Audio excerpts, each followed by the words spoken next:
This is my 2025 Knolly Delirium. Now it's not a podium, but we're getting there.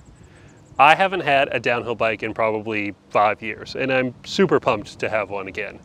We've got a lot of travel in the front. We've got a lot of travel in the rear. It's a mullet, it's sick. Let's go through the build. All right, let's start all the way at the front of the bike here.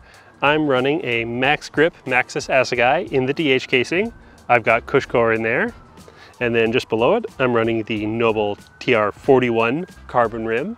Now, these have been my go-to wheels, especially when I have a bike that I really want to beat up, like a downhill bike. Carbon wheels have just been, they're low maintenance. Basically, you don't need to think about them. And you know what? If you ever do get a little too crazy, they have lifetime warranty.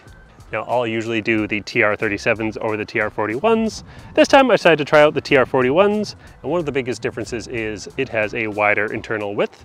That just means that the tire is going to sit in a flatter profile. And because Noble supports the channel, I actually have a discount code down in the description. So if you want to grab a set of Noble TR41s, you can use the code down there, and that gets you a discount. It also lets them know you saw Nobles here on this channel, and that helps me a lot. So if you do that, thank you very much. One of the best things about Noble is you can choose basically any hub you want. I've been a big fan of these Onyx hubs the last couple of years, and we'll get to that. In the back is where the magic happens, but in the front I'm also running an Onyx hub. This time in black. We decided to go with black hubs, but you can do silver like I have in my other bikes, pink, lime green, tons of crazy colors, more that I can't remember, but yeah, a ton. They can do almost anything you want. Over here for the fork, this is a 200mm RockShox Boxer. Dual crown, 200mm, compression up on the top there. Super pumped to have a dual crown fork again because, yeah, I just love that extra stiffness and that extra suspension. I'm running a 220mm Lewis rotor, which I believe is 2.3 millimeters thick. Yeah, I haven't used these rotors before, but they look quite cool. And I'm hoping because they're so big and thick, they'll also stay cool. Heating them up though, you'll see my Hope Tech V4 calipers. This is also new for me. I've never tried Hope brakes before. This is a very nicely machined one-piece caliper. Decided to go with the silver with red, and I think, yeah, they look sick, and I'm super excited to try them. I've heard Hopes have a lot of power, and of course I'll do a full review on the brake once I get some time on them, but I've heard a lot of good things, so well, expectations are high. So you'll hear more about that later. But let's move up here. All right, way up here, we've got the Tidal bars. I want to say this is the chrome color because, well, they look like they're chrome to me. I've never tried Tidal bars before, but I bought these last year when I was going to get a all black bike and I was going to do chrome highlights. But I still had it in my closet and I've been waiting a year to put them on. So here we go. They're a 35mm diameter and a 35mm rise as well. I like a nice high front end these days, especially on a downhill bike. I've got the Race Face Chester grips in the XL. I've been a big fan of these the last couple of weeks, and I've got them on 3 of my bikes now. Yeah, they're just a nice, comfy grip. And like I mentioned, running the Hope Tech V4 brakes. Here's the lever side, again, in like the silver color with the red highlight. Very nicely machined, and yeah, so far, feeling very good. A SRAM 7-speed shifter, nothing too exciting there. And then I've also got this Race Face direct mount stem. I want to say it is a 50mm length, something like that. It's always hard to tell with these direct mount stems, but yeah, looks good. But let's move to the middle of the bike. Like I said, I'm running the Knolly Delirium frame. I'm riding a size large. I'm about 6'1.5", 6'2", I guess, with my 510s on, and the large feels good.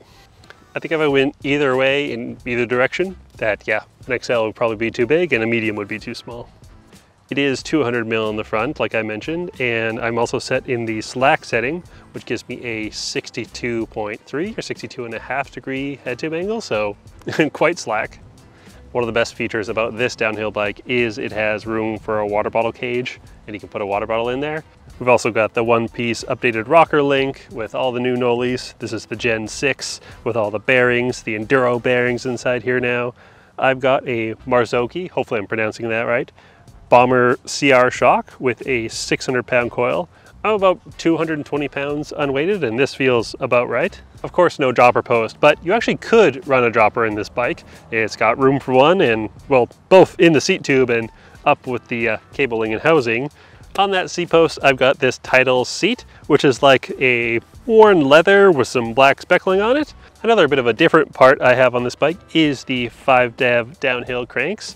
I think this is the Cam Zinc edition. I'm also running them in a 155 mil length, so pretty short cranks.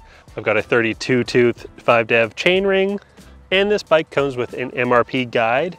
And the one thing I really like about this is it has this sort of bit that wraps around to the bottom of the chain ring. Now it's not a lower guide per se, like it doesn't actually touch the chain, but it just kind of wraps around where the chain is. And what that does is stop the chain from slapping really far down. A lot of people think their chain noise is coming from the top of the stay, and I see people wrapping that up a ton. But if you actually look on a lot of bikes, you'll notice when they're going through a chunky section, the derailleur is coming loose and the chain is slapping the bottom of the chain ring. And that's causing those big like ka-thunk, ka-thunk, ka-thunks on the bike. And so yeah, the 7-speed short cage derailleur helps that a lot. Knollies are generally quiet already. And then we've also got this little chain guide thing here. This bike should be very silent. And then on those cranks, I'm running the Chromag Dagas in a chrome color, I guess. Super grippy. Don't let them touch your shins.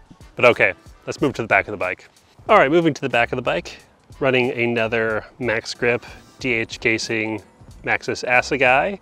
Now, this is a mullet, so I've got 29-inch wheel in the front and a 27.5 in the rear. Again, running a Noble TR41 carbon rim in the rear. Like I mentioned when we were looking at the front, I'm running a Onyx rear hub. This is the classic, and the nice thing about Onyx is that they're silent. So instead of using sort of that typical ratchet that you're used to with hubs, that click, click, click sound, these use a Sprague clutch, and what that sounds like is nothing. So when you spin the wheel, it's just bearing. You can just slightly hear the bearings rolling, and that's it. It also has instant engagement, so as soon as you go to put pressure down the pedals, there's no gap for anything to engage. You just immediately can start pedaling. Again, I've committed to the DH lifestyle with a 7-speed with a SRAM GX 7-speed derailleur. One of the things I really like about these short cage 7-speed derailleurs is the clutch seems better, or maybe it's just because the cage and everything is smaller, they're just not as loud. And yeah, I really like that because, again, we're going for a very silent build, and yeah, it's nice to have not a lot of chain noise or anything going back there. We've got another Hope Tech V4 caliper in the rear here. I guess I should mention I'm running the green race sintered pads. I just chose these pads because on the website it says these give the most power.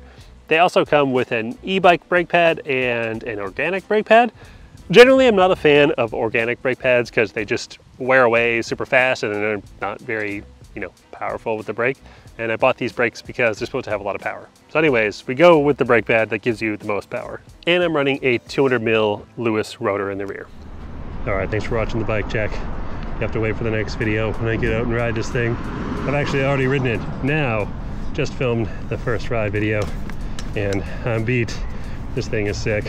Had to get a Misty Mountain brake. We're here in Whistler. You'll see that in the next video, but thanks for watching this one. See you guys in the next one.